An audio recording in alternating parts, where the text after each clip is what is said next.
Blue box, there isn't much to discuss, but you can discuss at your table if you feel like it. Write the chemical reaction, including the states of matter and the KSP expression for each of those two compounds. What was KSP? What does the S stand for? Solubility. So we're talking about the ability for something to dissolve, which means, what do we think we're starting with? Both the magnesium chloride and the sodium nitrate are likely starting as solids. I want to take those solids and I want to react is a strong word, but react them with water. That would officially be liquid water. What's going to happen? They should dissolve. Right? And in that dissolving process, because they're ionic compounds, we'd expect them to split into their individual ions. So what is the ion that it would be represented by Mg? It's a magnesium. 2+, I always go +2. That's just a habit that I've had. Either is officially fine. Right, what phase would it be? This should go through and be aqueous. Plus, what's next?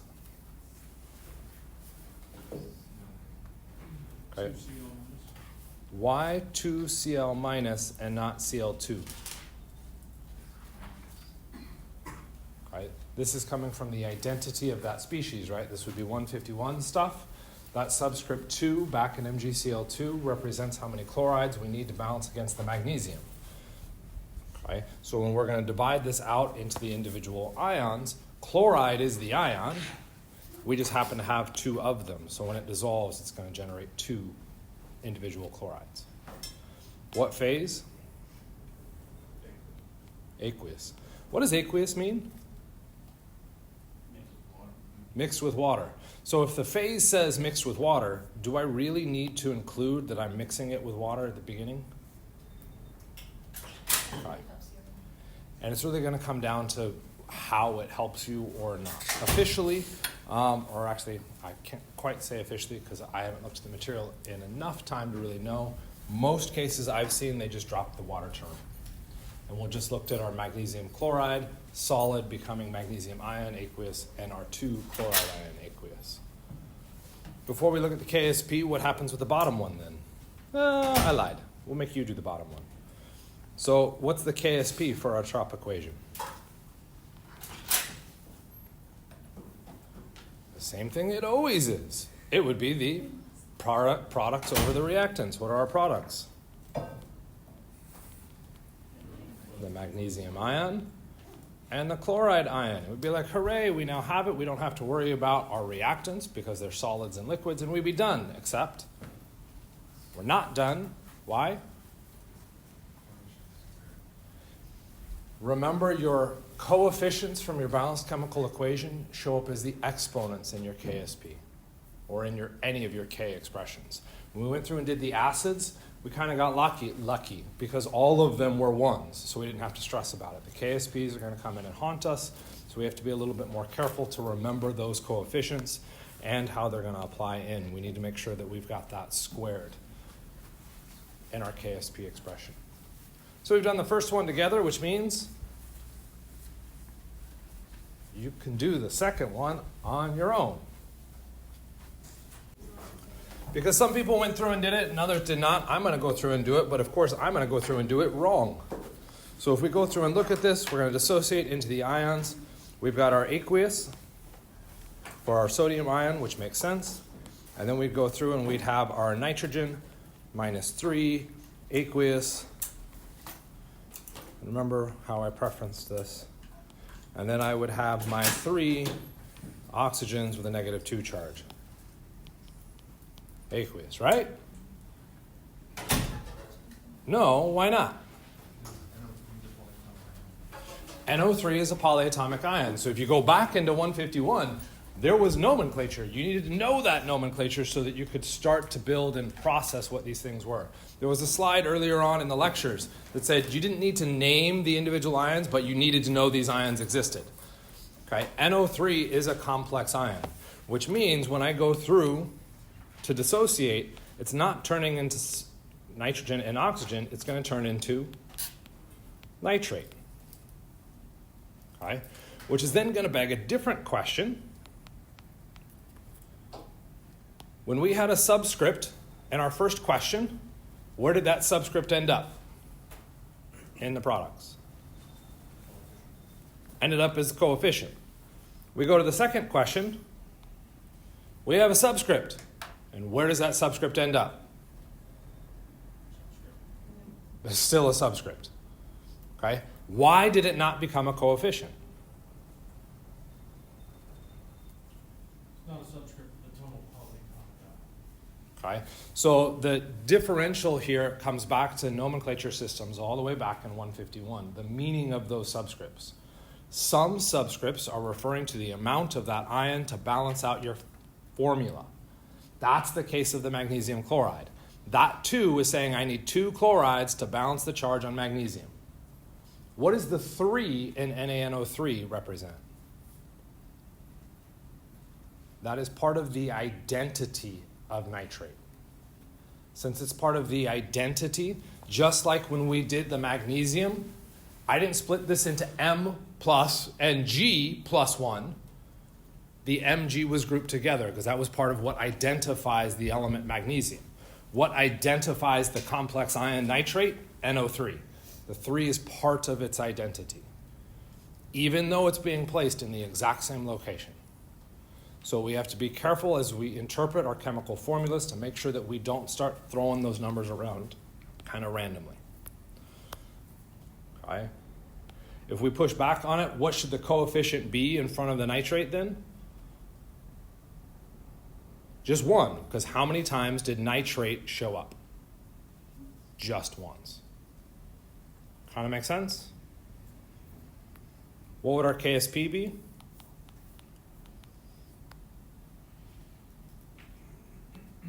You shout it out all at once. It's really hard for me to understand and hear what's being said.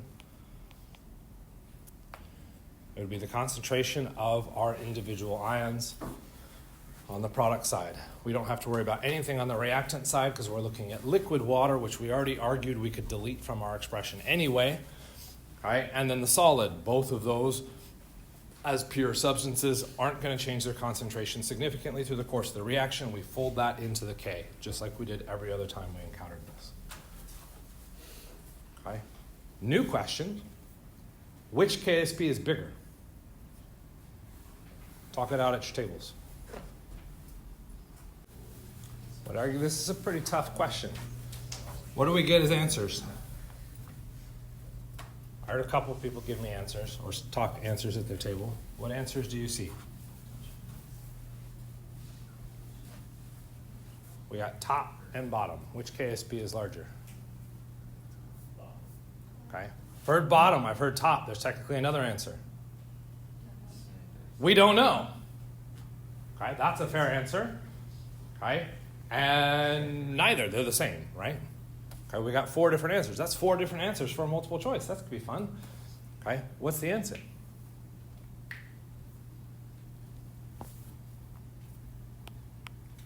Bottom one's larger. Okay. And for those of you going through and saying, well, but the top one was squared. It had that square with the chloride. Should that make that number bigger? Potentially. Okay, it's squaring whatever the concentration of the chloride is. Why is the bottom one bigger?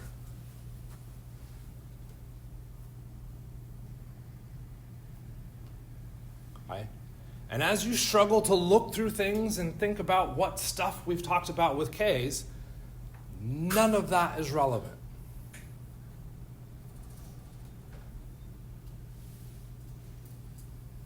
(151), what are your solubility rules? Okay. Say again? Sodium is a group 1 metal, always dissolves. It is always soluble, which means when I take that sodium nitrate and I put that into solution, what happens? All of that solution or all of those ions completely dissociate. I maximize the concentration of sodium. Magnesium chloride, on the other hand, isn't a group 1 metal, that's now going to change your KSP value at the end. Right? So if we had some underlying understanding of what our solubility rules were, we could start to predict some of these things. Do you need to do that? No. What you're responsible for is interpreting the values when they come out. Right? What I wanted to point out was the kind of continuity of content from 151 all the way through into 152. Okay? So we could go through and look at molecular structures if we wanted to. So these are pretty pictures that are showing this. How do we know the products are aqueous and no longer as a solid?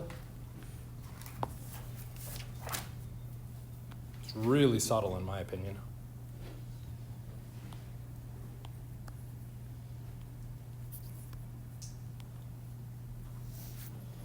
What happened to the spacing between the ions? It just got larger. And so that's all we're using to represent whether we have that bond or we don't, okay, is by increasing that spacing. That can get really dangerous as an interpretation, okay, particularly if you moved into, say, organic chemistry, where we can draw really long bonds or short bonds, and they're ultimately the same thing. Okay? So just be aware, there are other ways you can represent it. Usually distance helps. How else could we emphasize the fact that those are different ions? Size. They were different size in their reactant too. How do I emphasize the I see where you're saying with different, that they are separated ions.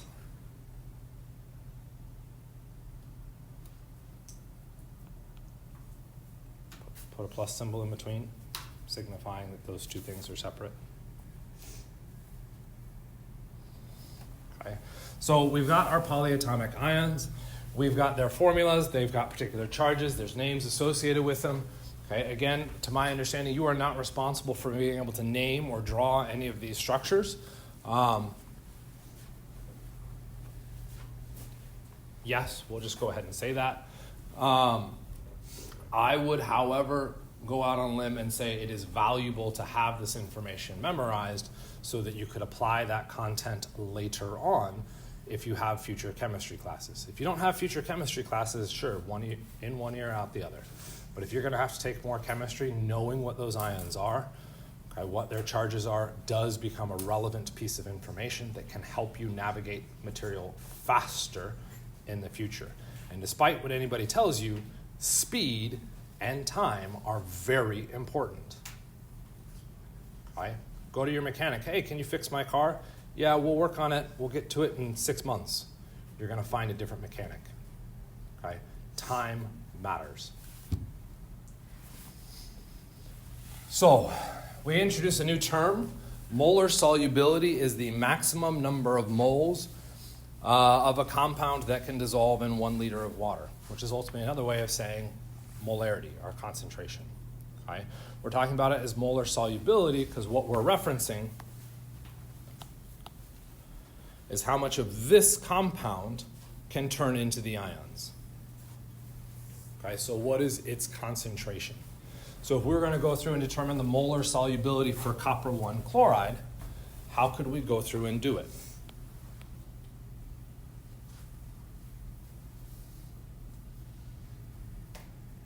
What's our K expression look like?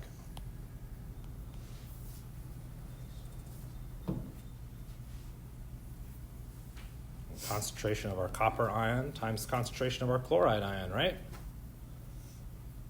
Do you see copper chloride there? That doesn't show up in our K expression. So how could we possibly determine the concentration for our copper chloride that actually dissolved? Okay? We can bust out an ice table, which is fair. Okay? And if we're going through and dealing with an ice, we'll go through and write that all out. What we're asking for is what is this magic number X right there? Okay? To start this off initially, how much copper ion dissolved? Good answer, 0. Nothing. Silence. Okay? What was the change?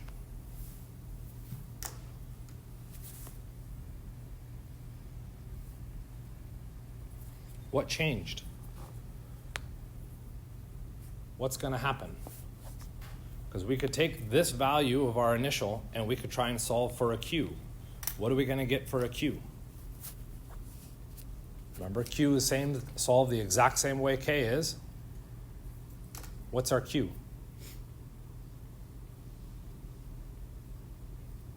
Also, a somewhat appropriate answer. It is 0. Which way does the equilibrium shift? Or what does our equilibrium do to get to k? We could try and set up a number line dealing with our products and all this fun stuff. Okay, there's our products, there's our reactants. Okay, we're at a q of 0. Whoops. Oh, that works. Q equals 0. Where is k?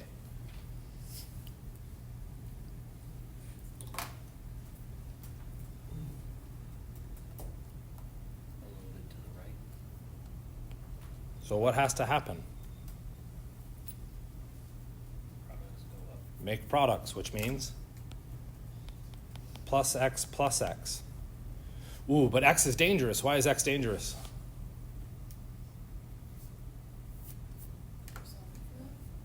I already used x as a variable. Dang. So let's go through and call that plus y and plus y. What's going to happen on the starting material side? It's going to go down by y. We solved a question like this before, right? We went through and did it, and we had to know some extra information to go through and do this, because we've got x minus y, y, y, and we went through to solve this. We said our k was our products over our reactants, and the problem became is that in that expression, I had 2 variables and 1 unknown. What does our k expression look like?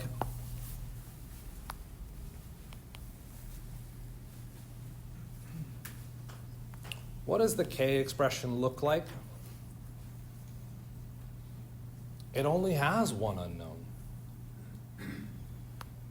Okay? Our k expression is going to set us up with 3.4 times 10 to the negative 7th equals x squared. What is x?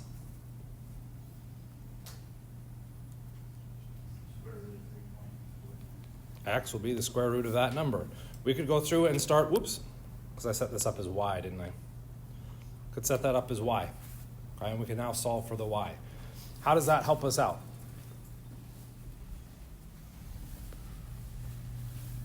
If we know y, can we now back calculate what x is? Can we? Everybody's like, yeah, of course you can. Can you? How are you back calculating what x is?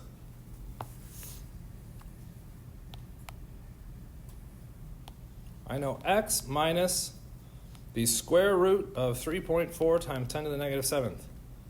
How do I solve with x, what x is? Do I know what that equals?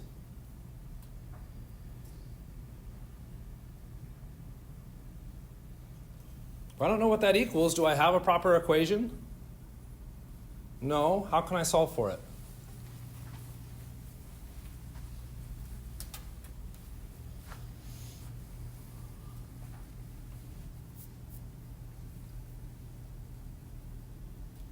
What is molar solubility?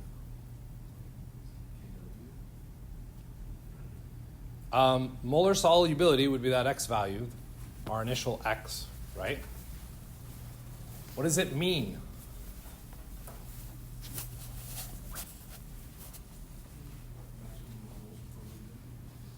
The maximum moles per liter of what? Not of water. Of our substance that dissolved in water. And if it dissolved in water, what is our equilibrium concentration of that solid? It's another appropriate answer.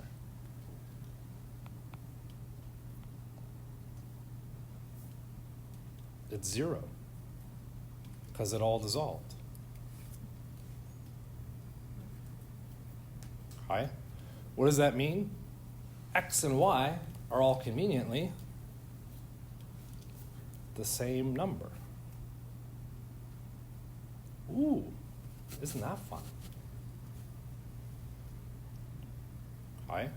So as soon as I solve for that x, okay, what I now officially have, if we busted out the units, or sorry, our y, because I went through and called it y, our y equaled the square root of that number, 3.4 times 10 to the negative 7th. What did you say y was? Don't tell me the square root of 3. What does y represent? Products. Y represents specifically one of those products. It also represents one of the other ones. So what could we go through and do? Pick one. Say it is the moles of copper ion per liter. What do you need to do? To get the molar solubility, you have to convert that moles of copper ion into moles of the copper chloride. How do you convert?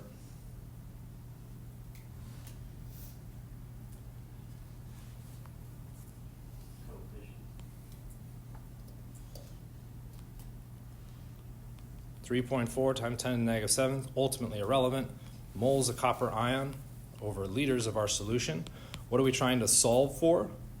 We're trying to solve for the moles of our copper chloride per liter of solution. You need to cancel the moles of copper ion, and you need the moles of copper chloride. Where do you find the values to create that conversion? Directly from the balanced chemical equation. And what were the coefficients? 1 and 1. In this particular case, our x and y's are the exact same. All we're solving for is the square root of 3.4 times 10 to the negative 7th, and we have our answer. Ta-da, we move on. That gave us our concentration of our individual ions. We could then convert through simple stoichiometry back to where it came from. That's a pretty neat, simple calculation to go through and run. Again, what you end up doing is pulling content from 151 to do that kind of simple conversion. Okay, you just have to realize that you need to do it. Okay, realizing you need to do it is a bit of a stretch. Make sense? Okay. So write the KSP expression and calculate the molar solubility of calcium fluoride. We did it once together. Now you guys get to go through and do calcium fluoride. Okay. Before I completely let you run off on your own, what is something that we have to be a little bit more careful with our calcium fluoride in comparison to our copper chloride? Say, sorry, calcium fluoride, okay, in comparison to our chloride. What's the thing we got to watch out for? Say again? This is calcium fluoride with 2 fluorides. In the previous question, copper and chloride were all coefficients of 1. Is that going to mess with our conversion process? Okay. It'll change the numbers, but does the process change? Process runs constant. Always pick a process, and you'll be good. Start setting it up. There's too many little surprises within this to let me completely let you run with it, so I'm going to start to talk through this. Okay, so what I started first off was writing out the chemical equation. Cool. Started to write out the KSP, and I was like, I don't want to write all the KSP quite yet. So I started to fill in the ice table, and then I realized, well, dang, there's stuff in the ice table I wanted to talk through too. Okay, so now we're going to go through and talk through it. Where do you want to start, ice table or KSP? KSP. So if we go through and look at the KSP, the number's fine. We want to look at the concentration of the ions that come out of this. So our products would be our calcium ion and our fluoride ion, right? Except from our balanced chemical equation, I need to square the fluoride because I have that coefficient of 2. Kind of make sense? Okay. If we now shift to look at the ice table, we're going to encounter a similar issue or a similar kind of problem that we have to worry about. Okay, so we could write out the ice table, and then, you know what, just forget those, let's erase all that. Okay, I went through and looked at it and said, oh, well, how much did the fluoride go up? Well, the fluoride had to go up by X. It had to increase by some X amount. You're not necessarily wrong with that. Okay? And if it goes up by x, well, how much did the calcium go up by? It's going to have to go up by half of x. Why do I have to incorporate that half of x? That incorporation has a lot to do with the units as we navigate this system. The units on that x are moles of fluoride. If I want to look at what's happening with the calcium, I need to convert the moles of fluoride into the moles of calcium. How would I go through and do that? Well, x moles of fluoride to get to moles of calcium, I have to multiply by a coefficient, moles of fluoride in the denominator, moles of calcium in the numerator. The coefficient for calcium is 1, the coefficient for fluoride is 2. This unit conversion shows up in every single ICE table you have ever done. Right? The problem is most of the times, what are the coefficients? 1, which means we've ignored the fact that we've been doing this calculation every single time. Because the coefficients are not 1, if we've ignored that fact, we're going to get bitten real hard. Right? So we could go through and establish that this would then be plus 1/2 of x. I said don't erase what I wrote. Don't pay attention to me. I told you that. How much does the fluoride go down by? The calcium fluoride, our reactant, should go down by negative 1/2 x as well. Make sense? And for those of you being, but I didn't use a 1/2 x. Okay? Theoretically, everything's going to come out fine and dandy at the end because of how you make your substitutions into your system. What's going to happen at our equilibrium? Plus 1/2 x plus x. We go through and look at our KSP expression. Our KSP will equal 1/2 x times x squared. And we can now go through and solve for x. This gets a bit gross because we're looking at, well, I would argue it's gross. You're looking at a cubic, right? Which officially I guess isn't all that bad. You just tell your calculator to solve the cubic as opposed to the squared. Okay? And you would get x cubed equals 2 times 3.9 times 10 to the negative 11th, right?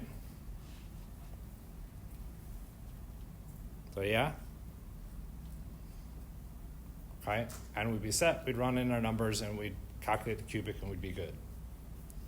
Okay? What did y'all go through and solve for your KSP? Because I'm going to bet instead of saying plus x for the fluoride, you looked at the calcium and you said the calcium went up by x. If the calcium goes up by x, what did the fluoride go up by? That has to be 2x. What's going to happen in our expression? The calcium is going to be x.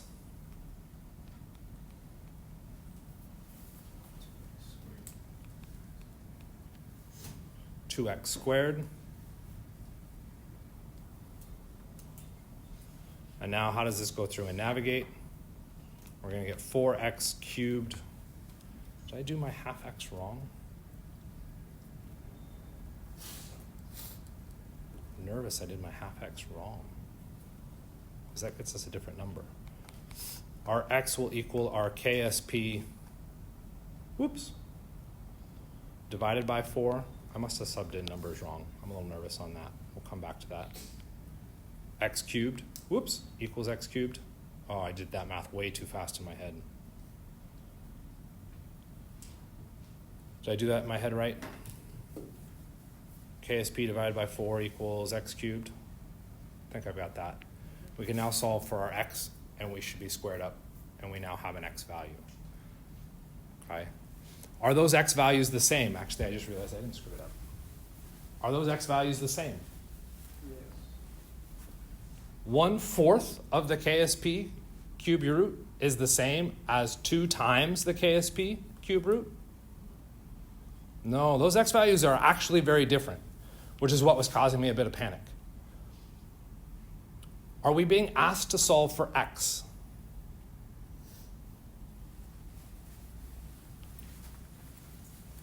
What are you being asked to solve for? The molar solubility. If you went through and did the blue calculation, what is X? Your molar solubility. You have the answer right out of the gate. If we follow it the red path, do I have the molar solubility? No. I don't. So what would I have to do? Take that number and divide by 2, and guess what you end up with? The blue X. Okay?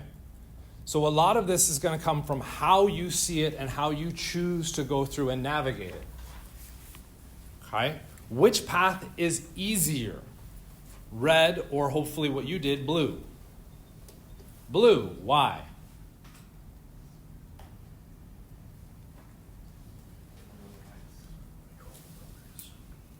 When you solve for your X, what do you have?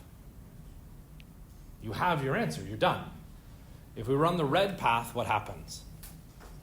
You have to realize you have to run an extra calculation. Does that kind of make sense? So when you go through and look at your ice table, so now let's erase all of that. We'll erase all of that work, and then I'm going to have you guys give me a number, and we'll cross-verify that we're okay with that. When you go through and look at your ice table, one of the things that can be helpful is you get to choose what your X is. That choice should come back to what the question is asking. If the question is asking for the molar solubility, what do you want your X to be? You want your X to be associated with the calcium fluoride, because that's our molar solubility. What if the question asks for what's the concentration of fluoride ion? Well, now I want my X to be the concentration of fluoride ion. Does that make sense? So you can change where you place your X, and that's going to change the output of how you go through and solve. Sorry, that's a plus. Does that make sense? Okay. Your X can be whatever you want it to be. If you choose your X wisely, you do less work. If you choose your X unwisely, like the original red path that I had written up there, you have to do slightly more work. Okay? The biggest problem that I've found within these types of problems is that you don't realize what you set X to be. Make sure you understand your X. And as long as you understand that definition, what you've defined it to be, that should smooth out the rest of your calculation process. Kind of, sort of? Cool. What did you guys go through and get for your X? Did anybody actually give me a number?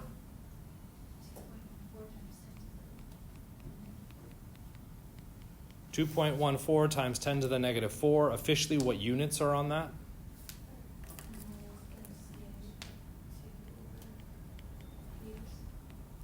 Over our liters.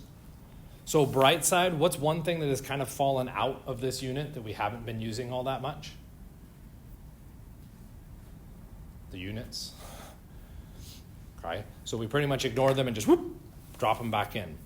Okay, you just have to be careful that you drop them back in appropriately, and that has a lot to do with what you're defining your X to be. Kind of make sense? Okay, so that is now our molar solubility. And actually, before I say that, did we get a second? Did anybody else solve it? Really? Nobody? Nobody else solved their X? You got that too? Okay, thank you. We got a 2.14 times 10 to the negative 4th.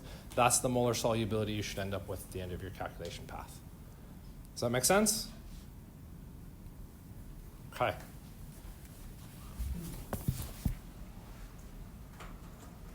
Okay. What if there's already ions in the water? So in this previous calculation that we went through and did, what did we assume in our ice table? How much ions did we have? 0. So really what we were looking at is dissolving our solid in distilled water, or not even distilled, deionized water. Okay? In a lot of situations, in fact, most situations that you would actually be concerned about, there's already ions there. Okay? There's ions because the water we're looking at is hard water, particularly in this state. You're using tap water. Okay? We wouldn't use tap water for an experiment, But if you're going to test water and determine what things are present, you have to be aware of those secondary ions and how those secondary ions are going to affect your reaction. Well, how would that affect your reaction? Right? I'll real quickly, sloppily throw this thing back up here. How does it change our process?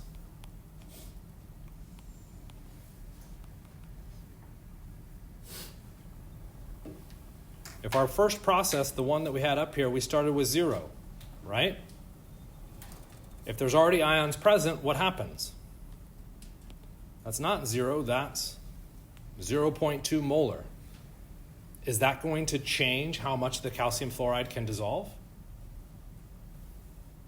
Yeah. Okay? Because there's already calcium ions present, the calcium fluoride can't dissolve to form more of those calcium ions.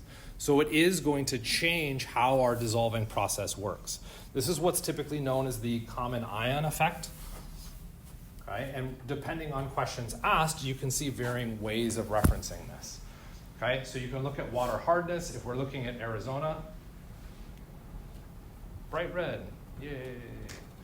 Okay? So almost everything we've got here is going to be hard water. It's going to be real hard to go through and analyze just tap water or use tap water for any of our experiments. We have to make sure we've gone through a process of deionization.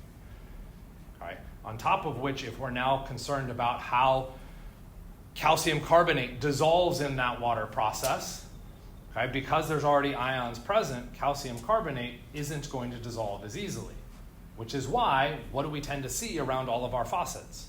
A whole bunch of white scale. What is that white scale? Calcium carbonate. Once it has formed, it doesn't dissolve back into solution. But if we moved into other areas where we had only slightly hard water as opposed to very hard water, we'd get less of that calcium buildup, because once it has formed, it can dissolve through the water because there's less ions preventing that dissolving process. Okay? So if we go back to that calcium fluoride, how will an increased oh wow, it's like I predicted it. Okay? How will the increased concentration of calcium ion in our hard water affect the solubility of our calcium fluoride? Okay? This is a blue box, and before we get too excited about trying to run any calculations, do you have any numbers? No numbers. So don't stress about numbers. What you're trying to think about is the magnitude of how these things would change. So talk through it. Some people don't like avoiding numbers, so we could go through and actually punch in some numbers into this. So we set up a new ice table where we went through and said calcium. We picked a number, let's say 0.1. Okay, we had 0.1 molar calcium. We went through and solved the ice table pretty much the same way. We get an x value of 1.56 times 10 to the negative fifth. That x translates to our molar solubility, okay, with the calcium ion present. Everybody cool with that? Why are you not cool with it? Shouldn't there be a 4x cubed somewhere in there? So dealing with the 4x cubed, why do we not have a cubed? So the simplification or the drop down here gets a little bit messy, okay, because I went through and I did something. That was, of course I did something. Okay, is that why you started laughing? Yeah, okay. I assumed, what did I assume? I assumed that x was going to be really, really, really, really small. If x is really small, what's 0.1 plus x? 0.1. Okay. Is that formally the best way to do it? Probably not. I mean, we could go through and solve the full quadratic if you wanted to. Okay, and if you go through and solve the full quadratic, I'm pretty sure you're going to come up with the exact same answer because x is really, really freaking small. Okay, so that simplified some of the calculation that we ran through, and unfortunately, it simplified it in a way that they had to entirely rewrite the calculation within Desmos, yay, as opposed to just doing some simple number solves. But they get a value for x coming in at 1.56 times 10 to the negative 5. That's the molar solubility for the calcium fluoride. What was it before? 2.14 times 10 to the negative 4. What does that mean happened to the molar solubility? It decreased. Okay? So when I add calcium ion, I prevent stuff from dissolving. Okay? So what we went through and did is said, screw thinking about it. I just want to deal with numbers. And we pick numbers, we punch them in, and we run through the whole gory calculation. Was there something else we could have done? What does this arrow mean? Not the blue arrow I'm trying to point. What does that arrow mean? Equilibrium. Okay, and if it's equilibrium, what we're saying is let's mess with the reaction and let's increase the concentration of calcium. What is that going to do to our equilibrium? Shift it the other way, meaning less stuff dissolves. Okay? This is your common ion effect. You can use Le Chatelier's principle to manipulate this without actually having to go through and quantify. Okay? If you really want to quantify, what you're really doing is proving that Le Chatelier's principle works for you. Great. Now hopefully you don't have to quantify ever again. Kind of make sense? Okay? So this is what's known as the common ion effect, because what we're saying is if you affect or you tweak the system by adding in an ion that's already present, that's going to mess with the equilibrium and how it shifts. Formally, it's not going towards reactants, right? Because the fluoride is still 0 when we dissolve. But what we're doing is by increasing the concentration of calcium prematurely, that minimizes the ability to get to that concentration. Kind of, sort of? Would it change based on what's added? So like if you added like a salt, would that change the concentration? Then you'd go to jail. Okay? If we added a salt, is that going to change anything? What salt do you want to add? Okay? Sodium. Okay? If we add sodium ion to this, is that going to affect our equilibrium? No? Why not? Is the sodium ion in our equilibrium system? No. So should it affect it? No. Okay? Now I need to cheat for a second here, because I don't have this memorized. I apologize. Whoops. Dang it. Not that one. Oh, come back here.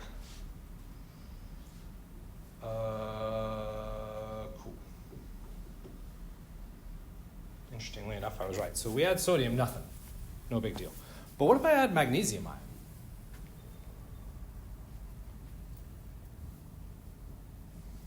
Is magnesium ion in our equilibrium expression? No. So should it have an effect? No, right? What charge was magnesium? 2+, right? And the biggest deal that we need to remember there is that it's positive. What would we pair up with a positive? A negative. So if I add magnesium into this, that magnesium ion has the potential to react with the fluoride ion to make MgF2. Okay? Why would that matter? Because we said sodium, and Mike, you didn't draw out that equation. Okay, let's draw out that equation. If we added the sodium ion, that's still positive. That should pair up. That would form NaF. Why is adding the magnesium ion now all of a sudden a big deal? If you paid attention to what I flipped back through, that might be a hint. What can you tell me about sodium fluoride? Does that mean nothing? Sodium fluoride. Sodium is a group 1 element, which means group 1 elements, according to my solubility rules, because I spent the time to memorize it, I have a shortcut, and I don't have to go look it up. And then when looking it up, I find out that any group 1 element is water soluble. Which means when I add the sodium ion, what does it do to the fluoride? Nothing. When I add the magnesium ion reacts with the fluoride to form MgF2. Is that water soluble? This is what I had to cheat and look up. No. Magnesium fluoride is a solid, which means if I start with a solution, okay, of water and magnesium ion, and now I try and dissolve calcium fluoride, what happens? Well, as soon as it dissolves, what happens to the fluoride concentration?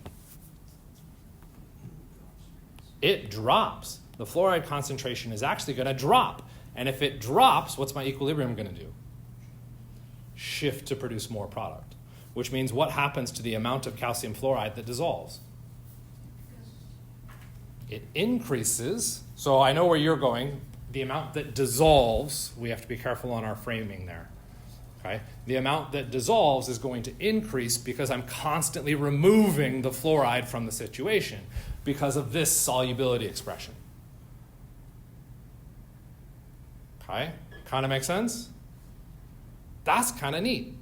That's also known as the common ion effect, even though we aren't adding a common ion. But what we're adding is an ion that affects one of the ions in our expression. Okay? That's manipulating solubility rules. How many of you have the solubility rules memorized? Ooh, okay, so that becomes a challenging question. Okay? And clearly I didn't because I had to go look it up. Okay? How could we test this common ion aspect without having you to memorize your solubility rules?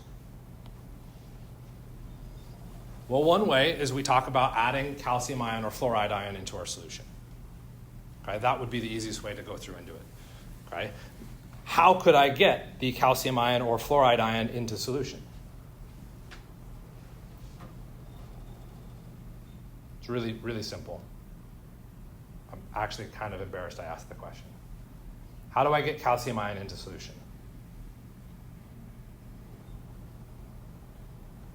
You just add it. How do I get the fluoride ion into solution? You just add it. Okay? So we're talking about how that species got added in. The harder one is how would we remove it? That remove isn't... No, technically it does work here. I think it'll work here. That remove could have a lot to do with a different phenomenon that you are responsible for. What happens if I add H+? So now instead of talking about changing the calcium or fluoride and dealing with those individual elements, let's talk about changing the concentration of H+. Why would we talk about changing the concentration of H+, or ultimately H3O+? What is H+ tied to? That we talked about yesterday. Not yesterday, the other day. Technically, I talked about it yesterday. And last week. Acids. Did you just spend some time running acid reactions? Yeah. What happens to this reaction if I add H+? Okay. Is the H+ going to react with the calcium? No, why not? Both positive. So that was a stupid suggestion, Mike. You're a horrible person. Okay. So let's react it with the HF. With the F. What would it produce? HF.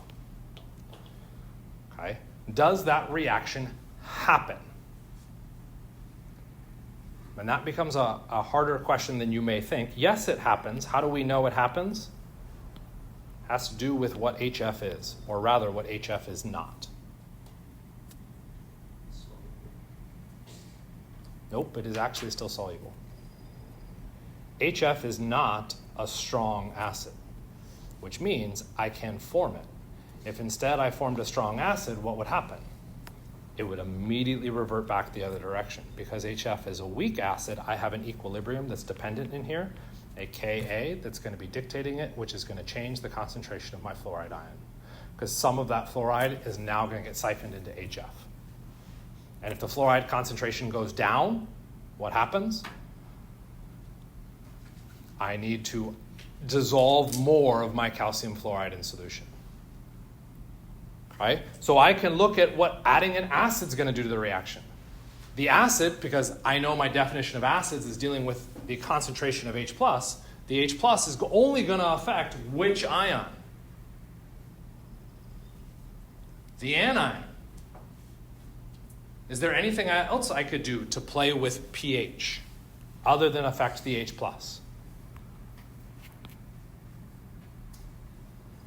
What's the opposite of an acid? A base. And when we talk about bases, if we use our good old Arrhenius definition, the base gives us hydroxide ion. What's the hydroxide ion going to react with? The calcium, because positive and negative. What does that produce? Got to get a little bit careful with our balancing. Calcium hydroxide. Is calcium hydroxide a strong base?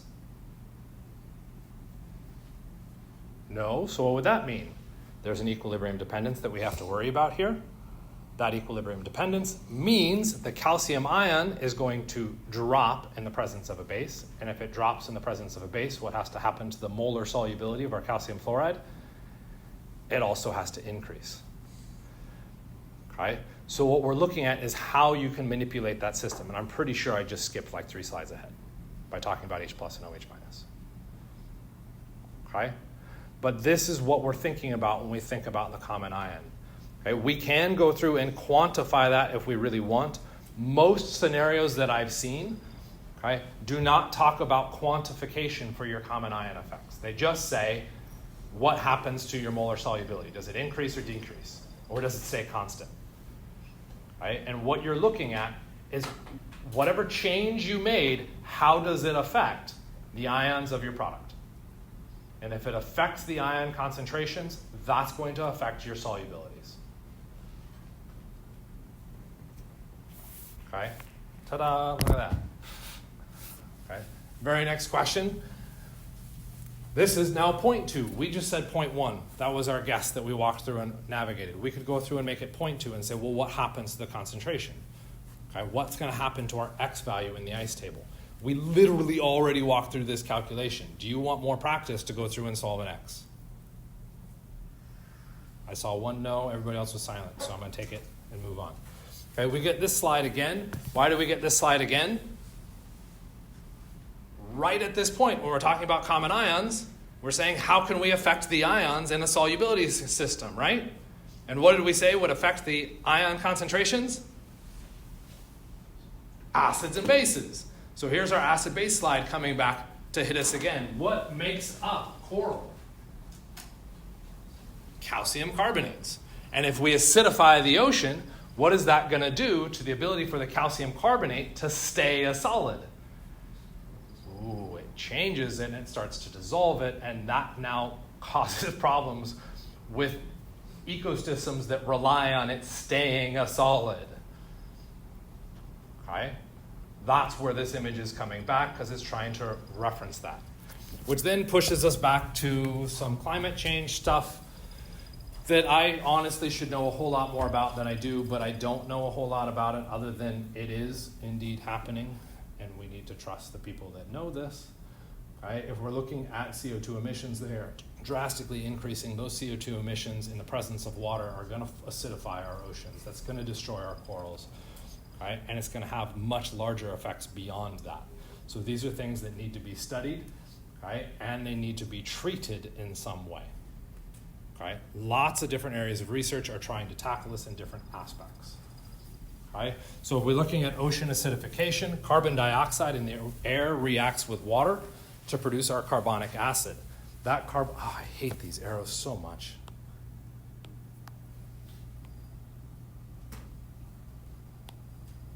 It's only because I teach organic chemistry. Right? Those are equilibrium reactions. So the CO2 reacting with the water is in an equilibrium expression. It is going to form the carbonic acid. Carbonic acid in the presence of water very quickly decomposes to produce the acid with another Ka value. That's going to increase the acid presence within our oceans. Okay, so if we're now talking about the concentration of CO2 in the atmosphere increasing due to our greenhouse gas emissions, how will the pH of the water in the oceans change? This is what happens when you talk through all the equations before you read the question. Okay. So if we increase the concentration of CO2, so now let's remove some of this text because I think that text is in the way.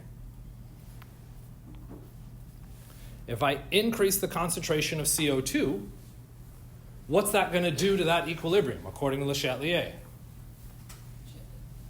Shift it. Shift it how? To the left. I think that's my right. If I increase the concentration of CO2, I have to increase the concentration of carbonic acid in the water, okay, to account for that, to make sure we're balanced. Okay? So now I have more carbonic acid in the water.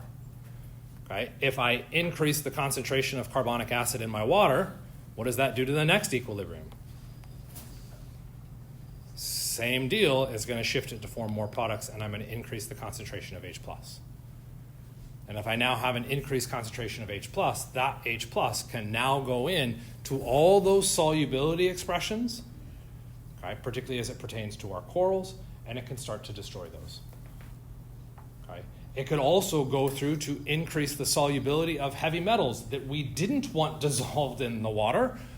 Okay? And now we could increase the concentration of toxic heavy metals in our water supply, which is also a problem. Okay?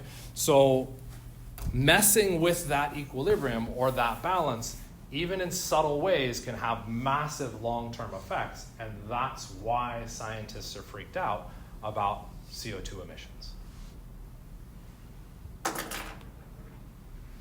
Okay? You'll get some people, just for the record, that'll be like, well, yeah, the CO2 emissions are messed up, and yes, we've knocked it out of balance, but that just means we die. Oh, fucker, I don't want to die. Okay? So yes, the planet will live on. It will survive without us, but that's the without us becomes the problem that I think most people are like, yeah, I want to still be here. Okay? So we can look through more graphs because of where we're at kind of in timing. I do just want to point out one thing, or a couple things here. I didn't update the dates on this, but I will point out that the Unit 3 quiz it's next week. Okay? I'm a little nervous with slides. I haven't seen the Unit 3 quiz yet, so we'll see what happens with slides. But we do have a lot of slides like this that are ultimately trying to give us some context of why this is important and not actually going through and solve questions. Okay? So if we're looking at how these things relate to each other as we increase CO2, what happens to our seawater concentration of CO2? It increases. As it increases, what happens to the pH of our seawater? We can see it decreasing. Why? Because the more CO2 I have in the water, the more it reacts with the water to form carbonic acid. The more the carbonic acid dissociates to form the H+. The more H+ means my pH goes down. Okay? And if we were ever concerned about, well, does the pH really matter? This is why you don't stick your hands into vats of acids. Right? Okay? Yes, right, you don't do that. Okay? Because it dissolves your skin. It's going to do the same thing to everything living in the ocean. Okay? So calcium carbonate is very insoluble in water, okay? Or said slightly differently, only slightly soluble. Okay? So if we look at our expression, okay, again, not using the right arrow, but if we look at our molar solubility expression, it is in an equilibrium, and we're getting a K value that is very, very, very, very small. Okay? In pure water, it changes a little bit. Okay? Why is it going to change? What's different about pure water versus real water? The real water has extra ions and acids and bases and stuff in it that are going to affect the solubility, and that's how you're seeing that shift. Okay? And as we go through and change the concentration of individual ions in solution, say the pH, we increase H+. Well, if I increase H+, the plus reacts with the minus and takes me to a different species. Okay? If that's taking me to a different species, what's happening to the concentration of my carbonate? It goes down. And if it goes down, what does my equilibrium have to do to account for that loss in carbonate? Shift to the right to increase the solubility of my calcium carbonate. That increase in that solubility means all organisms that built their life around calcium carbonate being a solid are now screwed. Okay? And that's a big issue. Okay? So if we look at it, carbonate is a weak base. How do we know it's a weak base? What's that? Yeah. Yes, we know carbonate is a weak base because it tells us. How else should we know it's a weak base?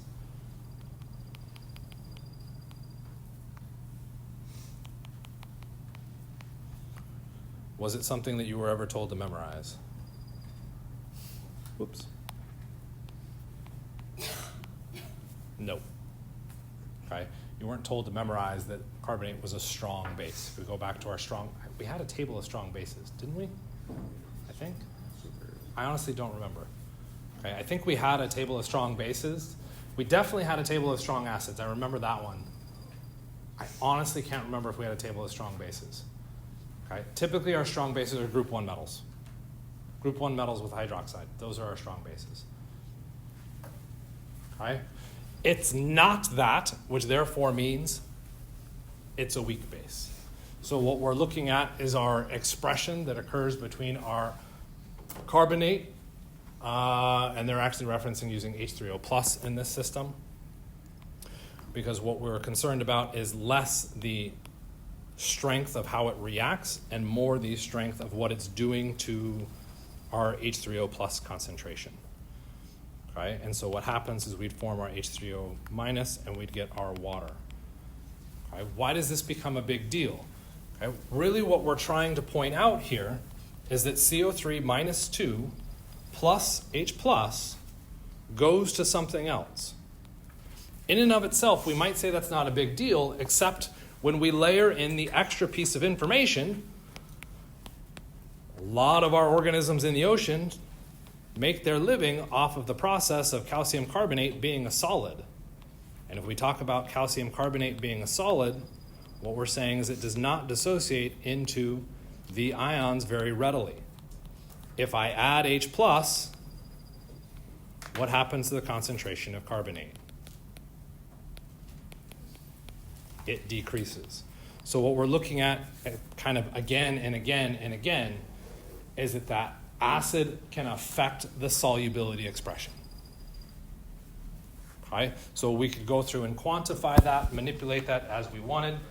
I always look at that clock and not look at that clock. So I apologize. I'm just going to stop talking.